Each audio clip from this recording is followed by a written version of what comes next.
From one box of cards in my mom's attic to a few million in revenue. Today I'm going to be interviewing my brother Carl Manigat, who essentially took his hobby, Yu-Gi-Oh, to a multi-million-dollar business. Now at TCGU we have a few employees and several partners, and we're just continuously to scale from now. So stay tuned to the interview because it's going to be really good. What inspired you to do something as bold as dropping out of college and just starting the Yu-Gi-Oh business? The decision to drop out of college, that came shortly after, I think it was the 2013 NAWCQ. I had performed pretty well at that tournament. I think I finished second in Swiss. I lost in top 16. And I just had time for the rest of the event. While the event was finishing out, I had some time. So I started trading with people and then bringing those cards to vendors, seeing what they paid, and essentially creating that log of information, which was just card prices, and continuing to do that process throughout the remainder of the tournament. It showed me the potential of the market and what could actually happen. And I wasn't really into online sales. I was more so just playing the game at that time, and that kind of opened my eyes to the different ways I could make this thing make sense, or at least pay for itself. Traveling is expensive, so. So for you, did you feel like you had the support of a lot of people around you, from like your parents and maybe like friends, just to take something like that and just take that big chance? Or do you feel like there was a lot of naysayers and stuff like that when you started? I'd say it was a little bit of time before I actually left school to pursue that cards full time. It initially, the support, I wouldn't say it was necessarily there or not. No one was really aware of what I was doing. I was still in school, still staying focused on that. At the time, I think I was studying accounting and math. So I was still very much focused on that. And the card thing just naturally progressed as I went to more events. I was also playing a lot at the time, so I was performing well at events, so that made interacting and meeting people in the space easier, and I really leveraged that into the decision to essentially leave school at the time. So yeah. A big question is, like, were you 100% confident it was going to work when you first started doing the Yu-Gi-Oh sales and stuff like that? I mean, I don't think you can be 100% confident at that point, but you have enough to make a decision, and that's really how I've been moving from that point on. So I saw enough from the card space to decide, hey, I think putting my full efforts here will just be more lucrative at the end, instead of focusing on what I was studying at the time in school. Yeah. So that decision, yeah, I was confident. One thing I'm really curious about, like, what would you say when, like, our parents were just talking about the difference between like going into college and just like focusing on like accounting and finance and like making that bridge or jump into doing Yu-Gi-Oh cards? Like, what was their first reaction when you did that? First reaction, I think, especially now, I would say over the last like 10 years, the way people view the space has changed a lot. At the time, it just seemed like a game. My parents didn't really understand the shift of online sales and how influential that was going to be. It's kind of like just to go to school, get a job. Absolutely. And just... So they were looking at it from a standpoint of, I think this will be much safer and much more guaranteed. But clearly we've grown up in different times, and my exposure to eBay and Amazon and all these selling platforms really warped my mind at an early age. I think I remember vividly my first sale on eBay. It was the card's number 60, I forget, whatever, number 66 Master Key Beetle.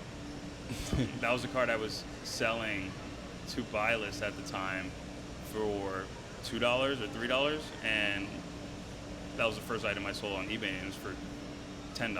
So that opened my eyes to the difference in selling items directly to your customer, and that's really what put the pedal to the metal, foot on the gas for making that decision and moving forward. Well, for you in particular, you've been playing the game of Yu-Gi-Oh for a while now, so kind of talk about just like the player's journey of like how you started playing Yu-Gi-Oh and the development from now in terms of like how you grew into playing competitive Yu-Gi-Oh and just learning as much as you do now.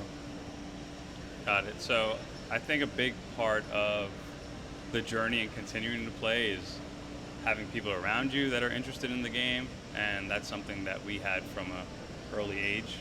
So obviously me, you, and then we had some close family friends that also played the game, and that group of people really kept the game going for us, right? So when I was in high school, and at the time I was considering, oh, well, maybe I'm getting too old to play and things like that, but if you have friends around that still play, you kind of disregard some of those thoughts and continue to play. If you're having a good time, that's what you want to do. So community is a big part of staying involved. So 100%. I actually remember like when we were younger, just like going over to like our cousin's house, just playing cards and just looking forward to that every single weekend. Just and that's one thing like our parents used to always complain about. It's like, why are you playing for so long and all that. So, but that was one of the things that like as a childhood memory, just sleeping over and just like playing cards for like 8 hours, and you just wouldn't have to worry about these things like when you were a kid, and that was really cool. And one of the things I really enjoyed about when I was younger and playing cards with you and like our cousins and everything. Yeah, absolutely. Obviously, you met a lot of people along the way through playing competitive Yu-Gi-Oh, going to different events.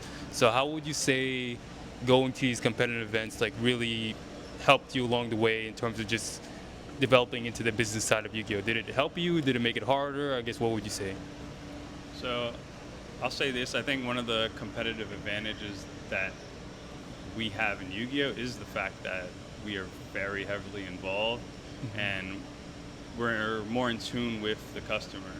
So with Yu-Gi-Oh, I'm familiar with all the cards, I'm familiar with all the decks. I pretty much have kept up with the game closely for the entirety of its existence. I've had like some small moments where maybe I wasn't competitive at the time, but for the most part I was always involved because I knew the benefits it would have business-wise. So when it comes to whether knowing a product's going to do well or a card's going to do well, and kind of taking those insights and applying it to what we do, that's your market, your competitive advantage. So yeah, I guess it's being involved with that community, just knowing that group of people before even starting. You knew you had like a kind of like a support group whenever you had questions, concerns, people you could go to. That was probably like a good help, you'd say too as well, right?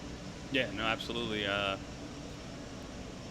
That realizing the strength of the community now that I'm kind of tapping into it more, and it helps that you won YCS Houston, but now I'm reaching out to people in the area, in the space, and they're familiar with us. They've seen the work we've done, and they want to help out. So I really appreciate that, and it helps make the vision come It's together. like when you get older, you hear all these people talking about relationships, and when you're actually like building something that a lot of people like and a lot of people are getting involved with, just people that you never thought would help you just come across along the way and say, hey, like I know a guy, or things like that. Those things are very impactful when it comes to especially building a small business. Yeah, and sometimes it's a guy you played at a YCS or a regional 7 years ago, and you guys had a friendly game, you had a good game, and those relationships, those interactions can turn into something you wouldn't even imagine. So I think treating everyone with the level of respect and always trying to just have fun and not ever Creating bad blood. Yeah, creating a bad situation out of a gameplay. Because you never know who could really help you out, really. So that's the main thing. Yeah, if you do that, you kind of don't close any doors, and that ends up helping you in the long run. So Yeah. Okay, we good? So obviously you moved from New York to Texas, right? So one question I want to ask is, what made you want to make that drastic move to go to a city that you essentially never knew, and kind of make that decision to go in? And I guess how long, in terms of experience, have you been involved in the Yu-Gi-Oh business to give you the confidence to do something like that? so that decision, as we were growing the business and as I was getting more involved in the business, I realized to do the things that I wanted to and create the vision that I wanted to, we would have to make moves to support that. And one of the things about New York is the cost of operating there is relatively high. It's harder to get into spaces, open a new location, things of that nature. So Regulations. So I knew it had to be, we had to leave New York to make all those things possible. But as far as landing on Houston, to be quite honest, it was, I was in a relationship at the time. My girlfriend pushed for that, and Houston met all those requirements I was looking, cost of living, tax benefits, things like that. So it was a win-win in that sense. Ended up making the move, and definitely don't regret it. I think it's allowed created a lot of possibilities, and I like where we're at. So yeah. And moving here just kind of like helped me grow in a lot of different ways I wouldn't expect. So definitely don't regret moving here, and kind of helping see where things go with how we build things here for sure. So I can't complain about the move either. Yeah, and the Houston community is great. All the players are great. They Very support, supportive. very supportive. And I'm realizing that more and more as I try and tap into the community to see who can help out, who can fill jobs, judge, anything. What would you say were the main key differences from like the business you were building in New York and kind of what we're developing now at tcgu? So the business in New York was primarily e-commerce based. Here we have a brick and mortar location. Obviously, that's where we're filming right now, and that was a long time goal of mine and dream. So getting over that hump and then becoming an official tournament store for Konami, that was very important and one of the key differences in how we're operating. So now we're able to take things a step further, host larger scale events, and just kind of start building that relationship with the community in a much better way with the brick and mortar. So it's just the beginning for us. So Well, obviously there's a lot of different trading card shops and different card shops. One thing I really want to ask is, and obviously like a lot of these trading card shops, they charge to use spaces, and which is fair, but why did you take the approach where, like, obviously you have video games and all these other nice things that you let people use? Like, why are you allowing people to use a space like this for free versus charging like a lot of other hobby shops might do? So the plan is to build more locations, and those locations essentially act as foot soldiers for your brand. And I think giving the customer something they can do and interact with, regardless of whether or not they buy product from us, is a great way to get spokespeople for your brand. So our plan is to continue to open up more locations and offer those free services and make it a lounge where people can come hang out, and they're not necessarily need to buy anything, right? So, and on the e-commerce side, the way we plan on separating ourselves is, one thing I've noticed is that there's just a need, or there's a demand in the space for stores that can provide a large catalog of singles. I think the singles aspect of this market hasn't been explored or optimized yet. So essentially with our systems, and that's been the big focus. since the move here is, okay, we know this thing works, we know it can make money. It's really taking the time to organize things and set things up in a way that you can grow fast, because one of the issues that a lot of hobby shops face is that, as more cards come in, more product comes in, if you don't have those good systems in place, it gets very messy, very unorganized very quickly, right? You'll end up with a box of cards you bought 2 months ago, and because it's not properly accounted for, or you don't know where you placed it, you're essentially sitting on money that is not coming back to you, and those things are what stunt growth. So yeah, we're focusing a lot on systems and getting more efficient with that, and really using Yu-Gi-Oh as our primary game, because that's what we know, and using Yu-Gi-Oh to set up those systems to eventually dive into other games and offer that large catalog of singles product to our customers in a fashion that's faster than So you'd probably say currently. like a big reason why you're able to offer a lot of the free stuff is because you already have kind of like a functional e-com store where you're able to kind of build that goodwill with people that come into the community and stuff like that, not necessarily charge them for using spaces and using different types of things in the store. Would you say that's like a big reason why you're able to do that? Yeah, I think businesses nowadays, you need to start small and start on the e-commerce side and eventually leverage that into physical locations. But I think trying to get to that profitability mark or that size through physical locations first is just really hard. very tough and outdated. Yeah. You have much more reach online. So if you can sell something online first, do that, and then treat your customers well, provide good service, and you'll eventually be able to leverage that into something that you can build a physical location for. So Yeah, 100%. Talked about the store, we've talked about the e-com store. So for the next 5-10 years, what's your vision for TCGU in terms of the impact it's going to make in the community? Like, what do you think what it's going to grow into in the next 5-10 years? 5 to 10 years is tough, and I think everything's going to be great, everything's going to be big, everything's going to go well. But as far as 5 to 10 year plans, I think that's not as necessary as the focus on the immediate, right? So I like to look at the business in 6 to 12 month spans, and then from those results kind of determine the next leg of the race. And that's not to say, obviously, hey, we're going to be selling cards online for the next 5 to 10 years. We're going to be selling product online. So there's still some general idea of what's going to be going on. You know your primary revenue sources, but when it comes to the exact, like, things go well in the next 6 months, you can open up 2 more locations, right?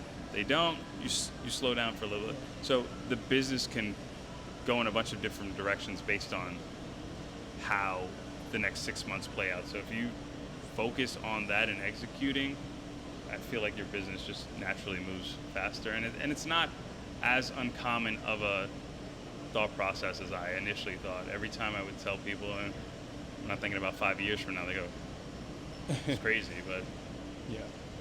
I say that, and obviously there's a level of just common sense that you still need to know where your money's going to be coming from in 5 to 10 years. Like, but More in terms of like the vision, in terms of like, what do you think it could potentially grow into? Like, what do you think what really motivates you to want to go after this market versus something else? So what's the big picture goal, would you say? I think it's our closeness to the space and just really knowing the space very well. We feel like we know the customer pretty well. We are the customer, so we're taking that. We're going to build out the e-commerce side, the online sales of the cards, and that will support more entertainment type of functions and more store locations and more lounges where we can offer that free play and extend those opportunities to people who may not have a place where they can play the latest video game. And I think we're not necessarily trying to turn everyone into a customer of cards, but a consumer of some sort, whether it's our content, whether it's coming, just hanging out, playing our games, talking about our lounges, our spaces. I think there's a lot of different ways where you can get people to be consumers of the brand. So there you have it. Carl Manigat, CEO of TCGU. Our primary game is Yu-Gi-Oh, but we're going to be branching into other card games, other gaming events. So make sure you stay tuned. We'll also have cool opportunities for things like giveaways. So just make sure you follow TCGU, Instagram, YouTube. We are on most social media platforms. So just stay tuned, guys, and we'll have more for you. Yep, TCGU_HTX. You can find us on most of our platforms, or all of them, with that tag. So be sure to check us out, guys.